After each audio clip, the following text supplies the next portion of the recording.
Olá, me chamo Ana Caroline, sou acadêmica do segundo período do curso de Direito na Universidade Estadual do Tocantins. O motivo do vídeo é que eu vou falar com vocês a respeito da matéria Análise Econômica do Direito, professor Formiga, e falarei também sobre o episódio 13 da segunda temporada de SOIS.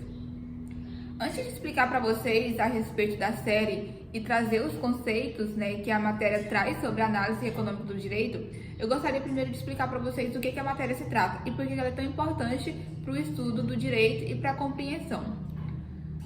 Antes da gente estudar, é muito importante a gente ter em mente a que ponto que a legislação é benéfica, beneficia o bem-estar social, mas a que ponto que ela influencia diretamente na economia?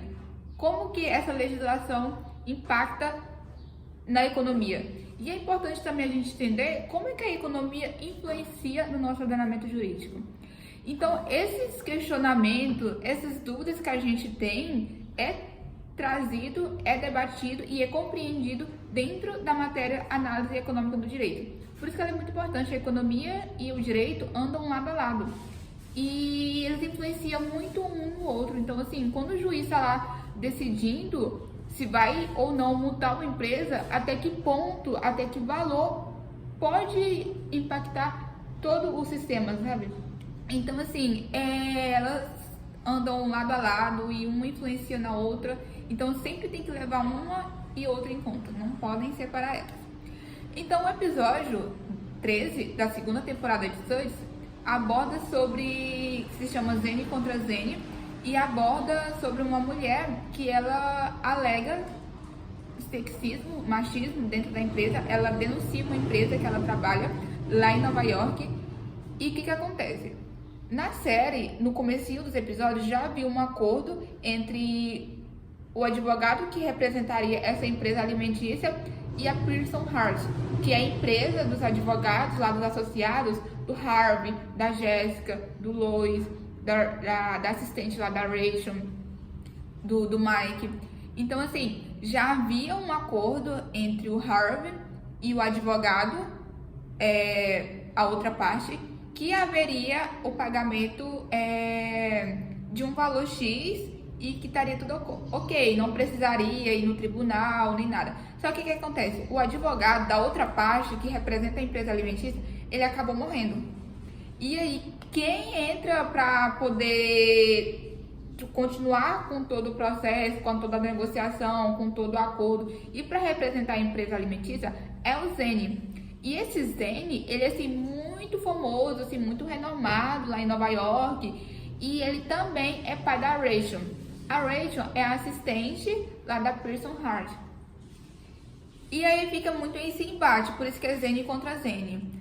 Mas aí o que acontece? O Zene, ele não quer mais esse acordo de, vamos supor, eu não lembro muito bem o valorzinho, mas vamos supor que seja de 2 milhões de dólares. Ele não quer pagar 2 milhões de dólares. Por quê? Porque a função dele é tentar diminuir ao máximo gastos para a empresa dele. Isso está dentro da análise econômica do direito, que é a eficiência e maximização de riquezas. Então, para o advogado, quanto menor o gasto que ele tiver, que a empresa dele tiver, melhor ainda. E o Harvey não quer. Para o Harvey é diferente. Quanto mais dinheiro ele tiver, melhor ainda. E durante todo o episódio fica esse embate, essa contradição, essa oposição entre as partes. De um lado, a Pearson Hart tentando fazer um acordo e tentando ao máximo aumentar o valor desse acordo. E do outro lado tem o Zene. E o Zene fica justificando, falando que a moça, que a mulher lá, ela não subiu, ela não cresceu dentro da empresa. Não foi por culpa da empresa, foi porque ela era incapaz, porque ela não tinha as qualificações necessárias, que ela se não dedicava. Então percebe que o Zene, ele tenta ao máximo não gerar custos para a empresa alimentícia. E por outro lado tem o Harvey querendo entrar em um acordo, tipo, não, vamos pagar um valor X, você aceita? Porque senão a gente vai no tribunal e tudo mais. E quanto menor custo ambas as partes tiverem, melhor ainda. E o que acontece? de um certo modo, o ZN ele encerra o acordo e ele não quer mais o acordo e eles dizem que vão ao tribunal. Só que o que acontece? Com o Mike fazendo as pesquisas, já que eles iam para os tribunais, descobriram que mais mulheres também sofreram com essa questão do sexismo e que sempre haviam promoções na empresa, exceto para mulheres. Nenhuma mulher tinha se promovido e todas elas eram com a mesma justificativa: era incapaz, era deficiente, não possuía as qualificações.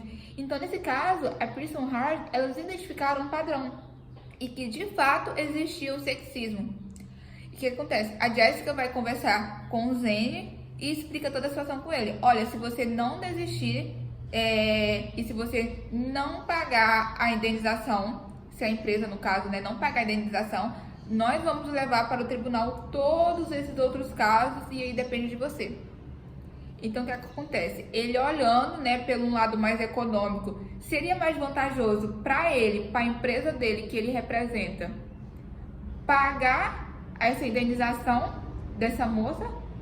Ou seria mais vantajoso pagar todos os casos? Então, percebe, gente, que a economia está diretamente ligada no direito. Então, a que ponto que uma decisão minha dentro do ordenamento jurídico impacta a economia? Ou a que ponto que uma decisão do juiz vai impactar o meu bem? Porque, por exemplo, se ele tivesse ido no tribunal, eles teriam que pagar a indenização para todas as mulheres. E lembrando, gente, não é uma análise aqui do direito em si, mas sim da economia. Então, percebe assim, que se eles fossem pagar a indenização para todas as mulheres, eles meio que, se não tivesse recurso suficiente, a empresa ia falir. Se essa empresa fale, quantas pessoas não perderiam o emprego?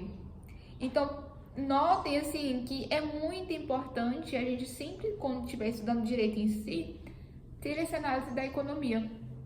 E quando for estudar, pegar os conceitos, mesmo que empíricos da economia, e usar eles como objeto de estudo.